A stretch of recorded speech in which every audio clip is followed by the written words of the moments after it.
onboarding is a gigantic task. And sometimes when we hang out with each other, we forget this. So again, we're Team Yopaki. We're simplifying Bitcoin and finance. Our focus is the Mexican market. And this is a problem we've noticed over the last year since we got together.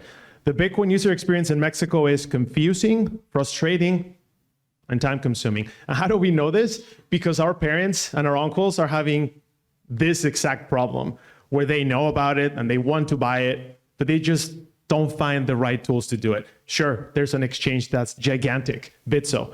But when they open their Bitso account, the biggest hurdle they come across is there's 20 meme coins, and they just go away and they keep hearing about Bitcoin going up.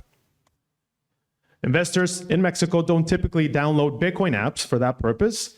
And those who do invest in Bitcoin have expressed an additional problem, which is they feel stuck.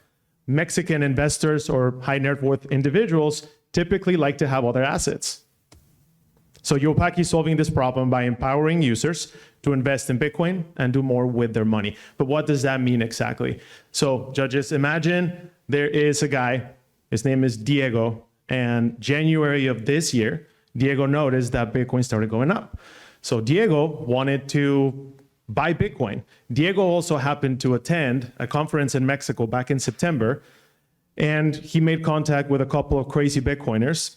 He calls the Bitcoiners and says, hey, I have $75,000 to deploy. I want to buy Bitcoin, but I don't want to open a Bitso account. However, I also want to keep buying my CETES. CETES is a treasury bill, for those that know what those are. We don't buy those, but in Mexico, people have been buying them for decades. And if someone's saying, I want to keep buying this as long as you give me that, we can marry the two. So by the way, Diego is a real person that's working with us. So that's he's a beta tester, but that's someone that's working with us. And that conference I spoke of was a real conference we put out last year. So at its core, our offering is the following: buy and sell Bitcoin, CETES or T-bills, and financial instruments. In essence, Yopaki is a neobank. Customers in Mexico will also be able to convert USD to Mexican pesos and vice versa, send and receive Bitcoin, and earn Bitcoin, which is where the onboarding part comes. This is the team building Yopaki. I'm the CEO. I was born and raised in Mexico, hence the purpose of building this. I have developed go-to-market strategies for 3 companies from the US opening market in LATAM, and I got sick of doing that for others. It's our turn. So there's bigger purpose in doing that. I have family and I have people that I know that could benefit from this. Carlos, who is the CTO, he has experience working with Bitcoin exchanges, former Bull Bitcoin, Zaprite at 1.2, and speaks 7 languages. So if you ever want to practice any of the romantic languages, he's the guy. And Darren, who is turning into a rock star, he is an Austinite, he's an engineer, former PlebLab alumni. So this is our core team. Now, how big is this idea? Personally, I don't love the TAM slide because it's just a bunch of look at the big numbers, but I'm going to show you the TAM slide.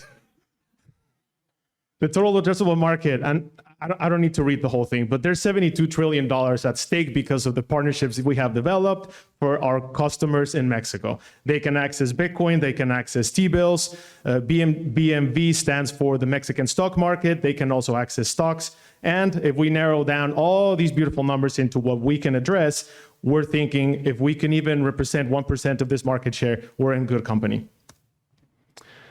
Here's what makes us different. We have a unique onboarding approach, which we'll get to. And for a lot of you, I know it's not a secret.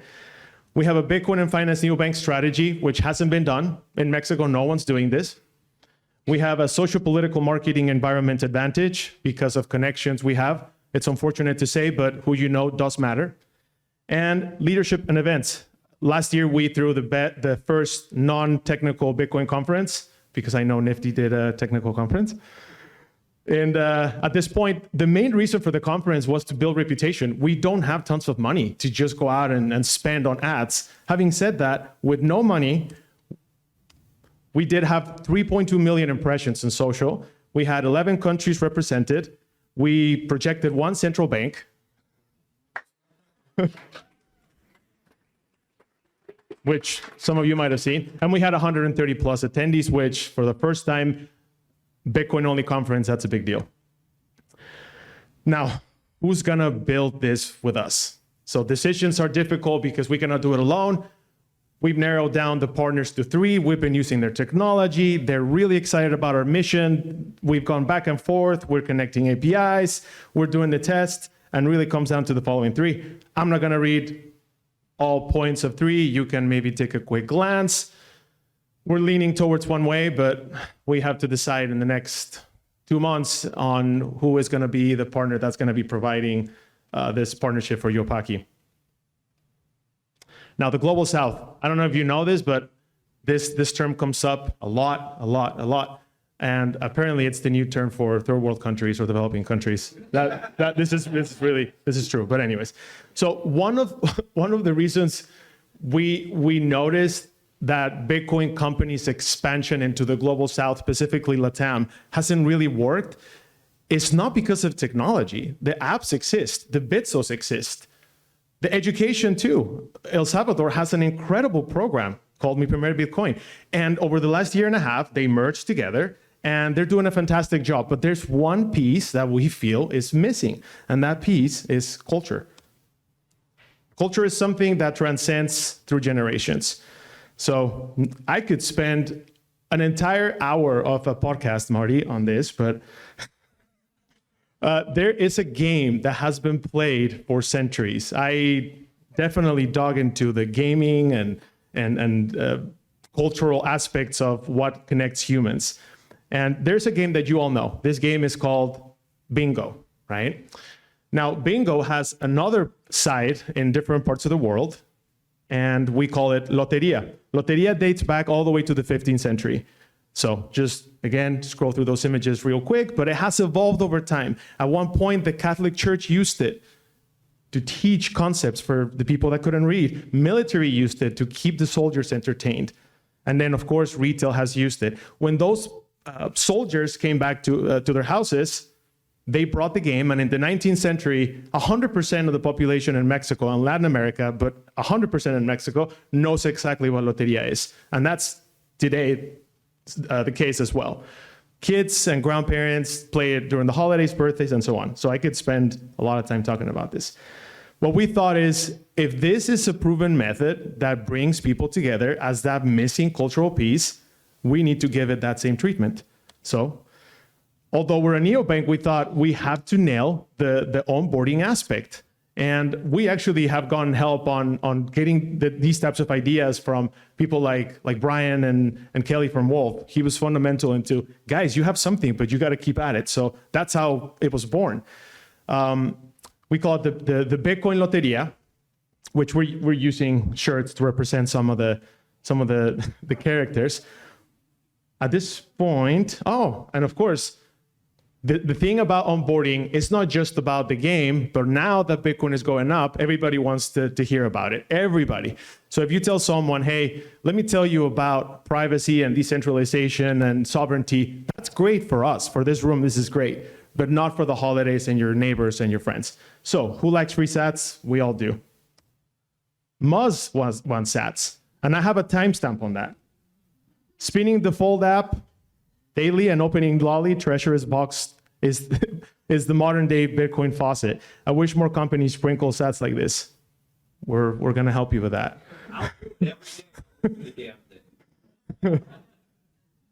Gonna do a quick demo. I was advised against doing a live demo, but let's. Yeah. We're not everyone.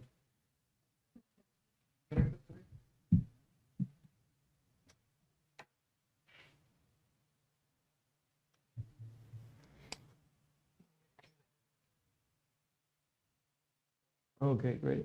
And I don't know if we can dim the lights, but obviously on my screen it's appreciated much better. But if we can, that's okay. Thank you very much, Parker.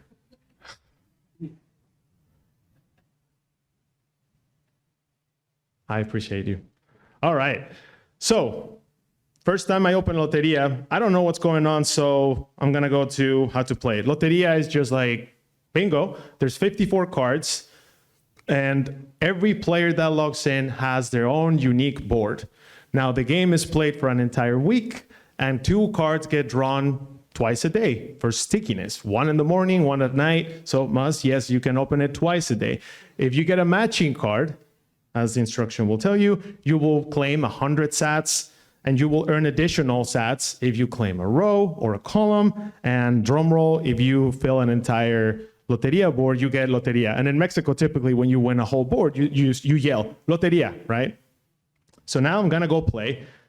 As of right now, I have a matching card, which is the flashing card at the top. These are my past cards. I have until 9 o'clock tonight to claim this card. So I will open up my card, and I have a description of the card. I can also save this card. So this is the ordinals without the bullshit. We don't do that, right?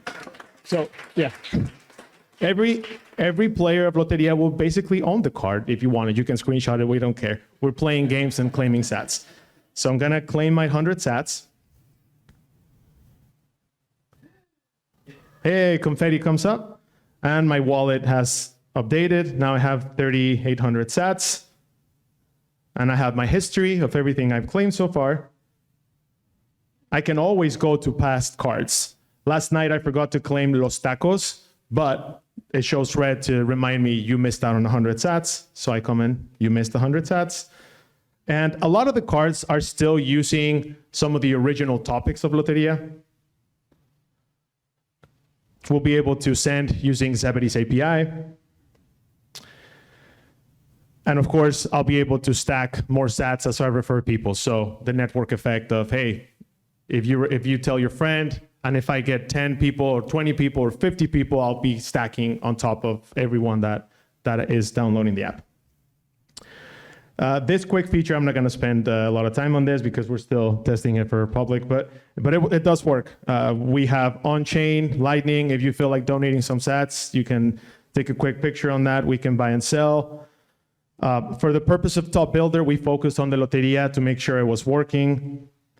And Adapt and Learn is just something I'll spend just a quick moment of our time, because we spent an entire week and a half to 2 weeks developing a Learn feature within the application, because we thought people are going to download it and now they want to know more, so let's do it. It was really painful that at the end of the build, the feedback we were getting was, it's just not good enough. It doesn't fit with everything else you're doing.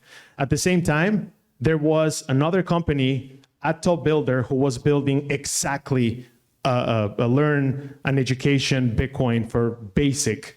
And this person and this company made it all the way to the semifinals. I'm going to shout out to Oliver over there from Jippy. So after some conversations, we decided that it'd be best to join efforts, and we're going to provide Learn, provided by Jippy. There's an explanation. So at this point, I can take a quick lesson on Bitcoin, and if I want to learn more, it'll redirect me to Jippy. So this is our first official collaboration from a Top Builder competition. Thanks, Oliver.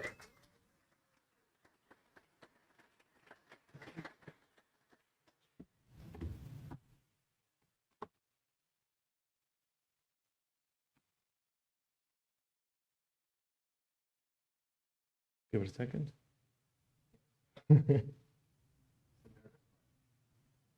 There we go. Okay. Thanks again, Oliver. Now let's step aside and yeah, you can talk about the tech. Yeah, so we wanted to keep everything as simple as possible with the app itself. So we shot for statelessness. And by that, I mean that in terms of the cards, whether the card state was claimable, missed, all of that is handled on the back end. So the app itself is not having to make these calculations to, keep track of the user's interactions within the app. And basically, the reason why we did this was because we wanted to speed up the development and minimize potential bugs that would have came up. And to give an example of that, basically, as you saw, Francisco had a single claim. He had a single card to claim. And the reward for that is 100 sats right now. But in the future, that could change. But if that card was, let's say, the last card in a column or a row, he would not only get the 100 sats for that single claim, but he'd also get an additional 500, I believe, for the column or the row.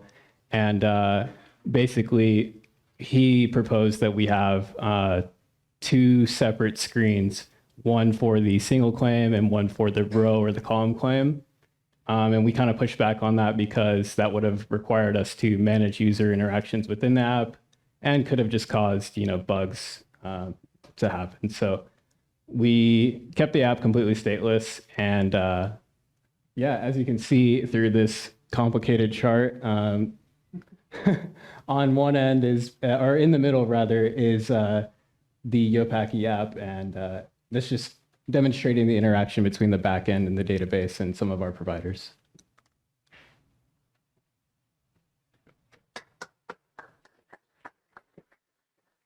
Thank you, Darren. Don't be fooled by the little time that he has spent here. His participation in this project has been huge. So, as a CTO, I'm expected to get you all to sleep with the boring tech stack, which actually, thank you, Francisco, you eliminated these ones. I didn't even finish the slide. I'm not going to bore you to death with this. On the other hand, what I'm going to do is talk about accounting. Isn't that exciting? Sorry, John from Clams.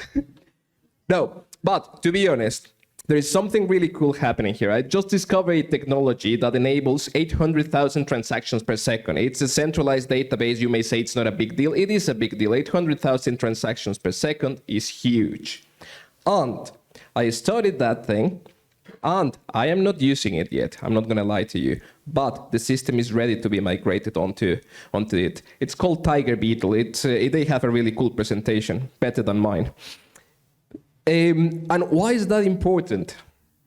Well, the most difficult part of getting a fintech license, which you would call money transmitter license here in Mexico, the most difficult part is the accounting part, because you need to keep track of absolutely everything that the users do on your platform, even those orders that are canceled or are not fulfilled. But we can do it. We can do it. We are ready to migrate the system onto that. That will allow us to hold customer balances in BTC, in Bitcoin, and in Mexican pesos, have easier access to the simplified payment system in Mexico, which is like FedWire, but just better because it works. Offer alongside a SWIFT-enabled bank account. And in the future, probably also issue debit cards. But there is one more thing.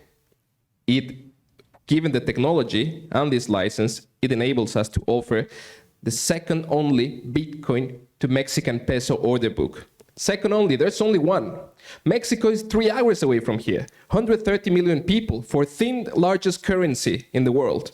And there's only one order book that is being eaten up and spread out because there are no transactions that go directly. Most of the BTC Mexican peso transactions that you see go through the dollar or through USDT. That just shouldn't be the case. Are we on time? Yeah, the rest is not important. Thank you. Okay, and I'll speed it up. But so top builder traction. I'm extremely proud of what we're building, and I'm really proud of the team that we have working on something so monumental that hasn't been achieved. So having said that, the last 2 weeks or 2.5 weeks since the finals were announced, everything accelerated so bad that I think on average we've had maybe 3 to 4 hours sleep, and maybe you even more. I'm just putting slides together and doing research and calling. But one of the traction points I do want to mention, maybe the judges are asking themselves, that's cool that you're giving away sats. Where are they coming from? So we have donations, but eventually donations run out. We have been calling companies that are friends, but also have seen the app. We gave them access, and they said, wow, this is really cool. Okay, well, I'm glad you think so. We would do a collaboration of some sort. We can create a custom card, still with our design. So let's make it fit with the culture, but it'll be your custom card. And you'll come and pay different fees that we can talk about because we're still testing this out. So upcoming cards in our Loteria deck will be, some of these are finalized and some are in the works. So as you can see, the PlebLab was actually the first one to say, yeah, I'll definitely have a Loteria card. And the rest, pretty excited to have different iterations of that. This is something that we've talked about as of right now. This could change, as we know, but we found a way to bootstrap and still have a SAT flow while we keep building this vision of what's going to happen in Mexico. Over the last 2 weeks, because of the traction we had, we were invited to be in a panel and participants for a talk in one of LATAM's largest conferences. This is a fintech conference, and it's important because we are the only Bitcoin-only presence in this conference. So we're going to make sure that we kill it. This is going to happen in April. Second, we were also invited because of those news and the traction to be a contributor to in a quarterly manner to a radio, television, and digital show that is mostly watched by millennials in Mexico called Reporte Indigo. And well, from popular demand and people have been asking for it, we have to do another conference. So we'll be doing a conference again in Mexico in September. Currently, we have an app that is available on test flight. It's on the hands of a little over 100 test flight users. We just surpassed 3,000 waitlist, and we've been talking about this for weeks, but we finally narrowed down what is the one thing that's gonna stop getting it rejected for public. We're hoping, I don't wanna say a day, but it should be very, very, very, very soon. But we have 3,000 people on the wait list, which is super exciting. Conclusion and next steps is that we're definitely building something different, very unique for the market. We know how to do it. We have the connections. We have the strategy. Our next steps are onboarding game Q1. As we move into that, we'll deploy the exchange and the T-bills, improvements and our conference, and by Q4, get the full fintech license and neobank features. Yeah. Yeah, thank you. Thank you.